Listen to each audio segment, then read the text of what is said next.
All right, let's dive right into today's explainer. We are focusing on ACIM, Lesson 143, which is a powerful review of Lessons 125 and 126. Now, if you've been following along with the text, you already know these review lessons are absolutely crucial. They're designed to really solidify these core concepts in your mind, completely shifting how you perceive yourself and your connection to the world around you. To kick things off, let's look at the exact text of the two review lessons we're synthesizing today. It's so important to know exactly what we're grounding ourselves in. Lesson 125 is, "In quiet I receive God's word today." And Lesson 126 is, "All that I give is given to myself." Now, these two sentences might seem pretty simple at first glance, right? But honestly, they are packing an incredibly deep philosophical punch. We're going to unpack these today so that absolutely anyone, whether you've been studying the text for years or you're just looking for a little more peace of mind in your day, can perfectly understand what this message is trying to tell us. We've got some fascinating material to cover, so here is our roadmap for today. 1. Finding your inner quiet. 2. Giving is actually receiving. 3. Your daily practice schedule. And 4. Final review and wrap-up. Okay, let's jump into Section 1, Finding Your Inner Quiet, translating Lesson 125. So let's look at how building a real foundation of inner quiet totally changes our perception. The text says, "In quiet, I receive God's word today." Well, for a lot of people, that kind of language can feel a little abstract or even intimidating. But in practical, everyday terms, we can universally understand this as tapping into a state of profound inner peace and deep intuition. Actually, scratch the idea of a literal booming voice coming down from the clouds. It's not about that at all. It's really about turning down the volume on the constant, chaotic chatter of our everyday anxieties. Think of your mind like a loud, crowded room. You literally can't hear your own inner wisdom over all that noise. But when we manage to quiet our minds, we make the necessary space to receive that clarity and stillness. Moving right along to Section 2, Giving is actually receiving, translating Lesson 126. Now let's look at the external side of our practice, which is all about interconnectedness. Here's that core quote again. "All that I give is given to myself." The source text explicitly points out that this idea is completely alien to the ego and to how the world normally thinks. And I mean, it makes sense, right? In our day-to-day lives, we're taught that giving something away means you have less of it. If I hand you a $5 bill, I'm out $5. But the text is asking us to pull off a complete thought reversal here. Because when it comes to intangible things like love, peace, and forgiveness, the math works totally differently. To put this into perspective, we're basically looking at two opposing views. On one side, we have the ego's view. We usually think of forgiving someone as this charitable whim. We look down from our high horse and graciously bestow tolerance on someone we've decided is beneath us, someone who messed up. But is that actually peace? Not really. In that view, we're still separate, and forgiveness is just a tool we withhold when we're mad and dish out when we're feeling generous. But the truth's view? It's entirely different.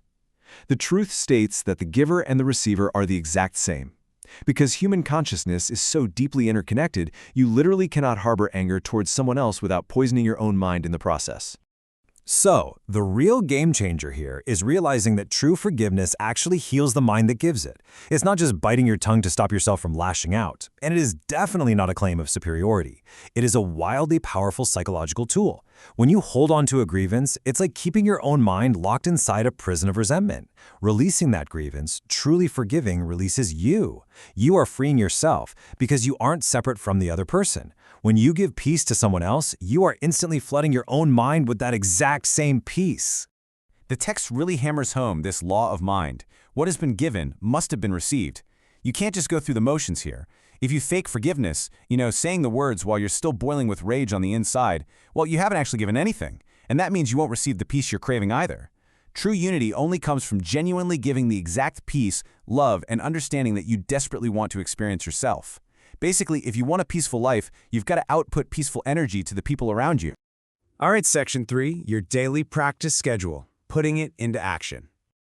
Now that we've got a handle on the deep philosophy behind these two lessons, let's look at exactly how we're supposed to practice this today. Because let's be real, philosophy without actual practice doesn't really do much to change your life. To make this super actionable, the text gives us a very clear, specific schedule. Step 1, you need to dedicate 2 15-minute sessions today. Step 2, during these sessions, close your eyes in a quiet place. Really seek out a sanctuary from the noise of the world. And step 3, Outside of those 2 longer sessions, you need to do frequent mini reminders throughout your day. Let's zoom in on those 2 15-minute sessions for a second. When you sit down and close your eyes, your main goal is to open your mind to correction. Consciously lay aside all those ego-driven false beliefs we talked about earlier, repeat today's ideas to yourself, quietly ask your inner wisdom for help in understanding what this really means, and above all else, just be willing to be taught. Sit in that quiet and just let the truth that giving is receiving wash over you. And as for those quick mini reminders throughout your day, like when you're slammed at work or stressed out in traffic, or when someone is just really getting on your nerves, don't let your mind wander away from the goal for too long. Instead, use this exact quote to recenter yourself. All that I give is given to myself. The help I need to learn that this is true is with me now, and I will trust in Him. Repeating that silently takes, maybe 5 seconds? But it acts as an instant mental reset button, pulling you right out of conflict and getting you back into a state of peace. Finally, Section 4, Final Review and Wrap-Up, the core takeaway. Let's wrap all this up by bringing this beautiful duality of inner quiet and external forgiveness together. To really cement this in your memory, here once again are the 2 main lesson statements you need to focus on today for ACIM Lesson 143. Lesson 125, in quiet I receive God's Word today. Lesson 126, all that I give is given to myself. Keep the practice schedule fresh in your mind. 2 15-minute sessions of deep quiet today, plus those frequent, brief reminders using these ideas whenever you feel your peace starting to slip. By cultivating that inner silence, you'll naturally find the strength to give forgiveness, knowing for a fact that by giving it, you're entirely securing your own happiness. So I want to leave you with this final thought to spark your practice today. How are you going to find your 15 minutes of quiet today? Where is your sanctuary going to be? Think about it, plan it out, and then fiercely protect that time.